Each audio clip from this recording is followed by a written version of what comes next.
control access to the Foreign Secretary as a form of reward to journalists if they were critical, if we felt they were too hostile to our account of events. We would not give them the goodies of trips with the Foreign Secretary around the world, or exclusive interviews every now and then. We did the same in New York. If journalists were not particularly supportive to our account, we would freeze them out. We would make life harder for them.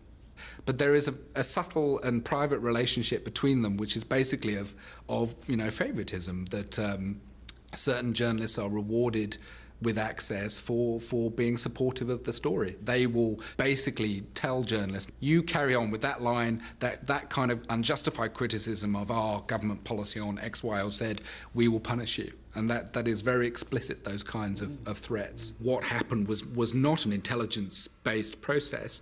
It was basically a PR process run by Number 10 to produce a document that was much more politically credible than the evidence suggested. It was a major deception, wasn't it? I think it amounts, in effect, to that, yes. I remember before I was sent to New York in late '97, I did the round of departments in London saying to them, OK, I'm going to New York, I'm going to be doing Iraq, what do I need to know? And I went to see Non-Proliferation Department in the Foreign Office, and I was expecting a briefing on the vast piles of weapons that we still thought Iraq possessed. And the desk officers sort of looked at me slightly sheepishly and said, well, actually, we don't think there's anything. We don't think there's anything in Iraq. I said, that's extraordinary. I mean, I thought we had sanctions because we thought Iraq had large amounts of weapons. He said, no. The justification for sanctions is basically that we have unanswered questions about how those stocks were destroyed in the past. But what I feel very guilty about it. I feel very ashamed about it. I feel ashamed about it sitting talking to you. I feel actual shame running through my body when I talk to you about it. Should journalists feel the same? Those who pass on the deception? Absolutely. We should all be accountable to each other.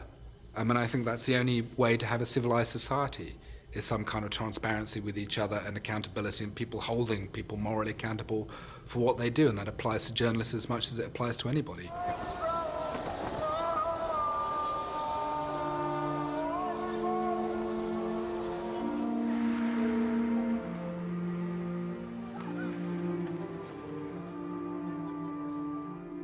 These were to be the borders of Israel and Palestine when Israel was founded in 1948. And this is what's left of Palestine today, fragmented and dislocated by a military occupation that defies international law and is backed by one of the world's most sophisticated propaganda machines.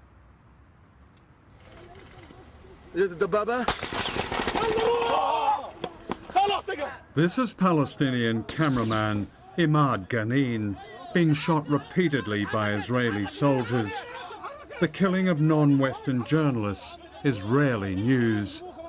Imad Ghanin was 21 and lost both his legs.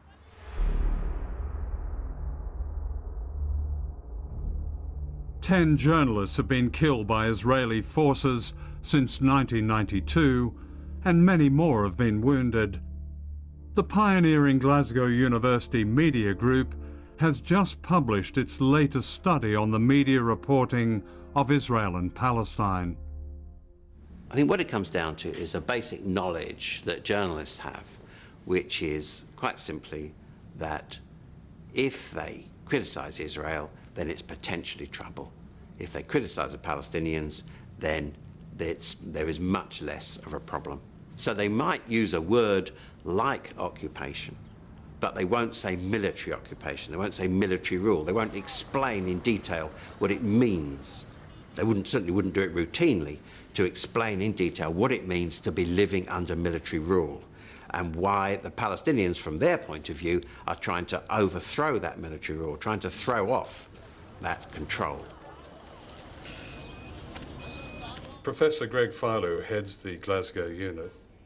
Looking at his research, and it comes through very clear, is a certain state of fear exists on who the Israelis will complain to. They say in the research, producers worried, will they complain at Director General level? Or will they just simply ring the newsroom? But the point is this sense of intimidation almost. Welcome to the world of a correspondent who has to deal with this pressure on a daily basis. Yes, where I would take issue with you is the fear factor, because actually no correspondent that I have come across who is used to working in Jerusalem particularly or dealing with this stuff fears it at all. I was thinking of people here at Television Centre. We don't fear it either. We take a lot of it, but we don't fear it. After we did the first book, I gave a number of talks to journalists in Britain, to BBC journalists, and I spent time with people who were senior producers on television news. And one of them said to me, in the context of quite a heated discussion that was going on with other journalists, he said, listen, he said, we wait in fear. That was his exact words. We wait in fear for the telephone call from the Israelis. He said the only issue we face then is how high up it's come from them. Has it come from a monitoring group? Has it come from the Israeli embassy? And then how high has it gone up our organisation? Is it the duty editor? Has it gone above that? Is it the director general? He said, he said, I have had journalists on the phone to me minutes before we've gone on a major news programme saying, what can I say? Which words can I use? Is it all right if I say this? On May the 31st, 2010, Israeli forces attacked an aid flotilla headed for Gaza in international waters. They killed 9 people. In the days that followed, Israeli propaganda set out to manipulate the news agenda. They were clubbed, they were beaten, stabbed. There was even a report of gunfire. Don't you think it's fair to look at some coverage and say there's a tone? The tone was, of course, you didn't sit down and say we're going to put the Israeli point of view, but the tone throughout was that Israel had a problem. Not the people who were shot in the back of the head, but that Israel had a problem. I think there are 2 things here. One is that, are you saying that actually we devalued human life? Because I don't think we did.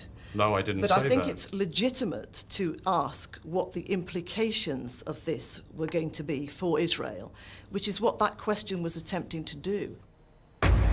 Tonight at 10, the Israelis under pressure after the raid on ships taking aid to Gaza. Hundreds of activists in the convoy were detained in Israel, including at least 40 British nationals. They were pushing everybody and people running around, and they were hitting us with the back of the guns. The Israelis are accused of carrying out a bloody massacre, but they claim it was self-defense. Our planning for yesterday's interception was for a peaceful police operation. Our sailors on the job were told you are to use minimum force and maximum restraint. The top of the main news was Mark Regev, unchallenged. Mark Regev, as you know, is the chief Israeli propagandist. Mark Regev is a spokesman for the Israeli government. Now, you can describe him as a propagandist, Well, if what you else like. is he? But, Please tell me. Well, that's a pejorative way of putting what government spokespeople are. You know, they're entitled to express their point of view, and we have a duty to report it. I'm afraid that polite view wouldn't be shared by the families of the people who were killed on the boat. I absolutely accept that, and we have a duty to report that perspective as well. Who's the Palestinian equivalent of Mark Regev, who appeared so often? Who's the Palestinian equivalent of all those mainly female Israeli spokespeople during Operation Cast Lead? Who was their equivalent, articulate in English, given a space right at the top of BBC News? Who is that? I think that's a very good point. You know, who are those people? Yes. Well, why hasn't the BBC... But that's not our job to go out and appoint the Palestinian spokesperson. But you say you're impartial. Surely you would find somebody to be, yes, have Mr. Regev saying his say, but then his equivalent. We do, and we did. You don't, actually. You don't have an equivalent of Mark Regev. That's just not true. Just because there isn't an equivalent of Mark Regev doesn't mean to say that we didn't allow those viewpoints which you've just expressed to be heard across the range of our output. This was ITV News on May the 31st. using the same Israeli footage. Filmed with night vision cameras, Israeli commandos drop from helicopters onto the deck of a Turkish aid ship, and violent clashes erupt. The immediate aftermath of the Israeli attack on the aid flotilla in June. For one thing, the Israelis supplied doctored film, even with captions, which was widely used across ITV and the BBC. It was labelled, sure. But the context of this, according to the Israelis, that their people who were attacking the flotilla were actually being attacked by the people who were on the flotilla. That Israeli perspective, propaganda, sure. Dominated. Well, I don't think it dominated, but certainly the Israeli propaganda machine, as you well know, is very, very sophisticated. And in its own terms is quite successful on occasions. And yes, it is the case that sometimes media organisations fall into a trap laid for them by it's only sophisticated because we allow them to be sophisticated. But again, you know, it's only when you can come to write the history of these events that you can see it with that hindsight view, when it's actually happening on a daily basis. You've got to be very careful what you do. When the story is over, and when someone has the time and brain power left to actually kind of write the definitive history of it, sure. Then if you got things wrong, you put your hands up and you say, well, at that time, we weren't aware of that, we made a mistake, that's you know, that happens from time to time. People like the Palestinians can't wait until someone writes a definitive history. Yeah. They depend on journalists now, don't they? You're suggesting that journalists can, that the job of journalism is to change the world. It ain't. I've got to tell you, even someone with your massive experience should know better than that. No, I'm not saying that. You're saying that. Our job is to make sure that the public who consume our news are as informed as we can make them, so that they can make their own minds up. But viewers can only make their own minds up if they're given all the available facts. Graphic independent video was available on the internet on the night of the attack.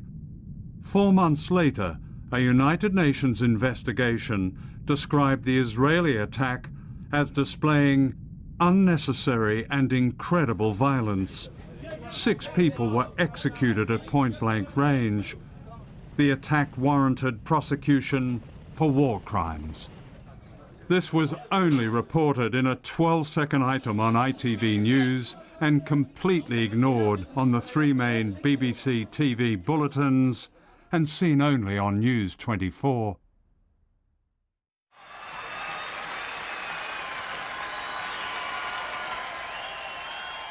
One of the public relations triumphs of the 21st century was the rise of Barack Obama. His campaign slogan was, "Change we can believe in." He was a brand that offered something special, exciting. In 2008, Obama, the candidate, was voted Marketer of the Year ahead of Apple, Nike, and Coors Beer. He made many people feel good, as if his slogan might be true. Above all, the perception of brand Obama was that he was against war. Most of you know that I opposed this war from the start. I thought it was a tragic mistake. But that was false. As president, Obama has not withdrawn America from Iraq and has backed US military action in Afghanistan, Pakistan, Somalia, and Yemen, and approved a military budget of $708 billion, the biggest war spending of all time. Cynthia McKinney is a former Congresswoman and Green Party candidate for president. It's a great shame on the black political tradition in the United States to have a warmonger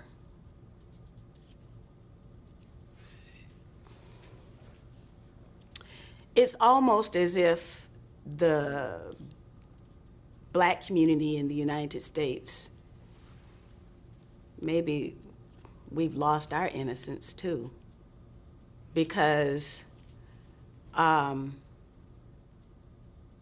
it would be very difficult to find a black person in the United States, just an average, ordinary person who supports any of these wars.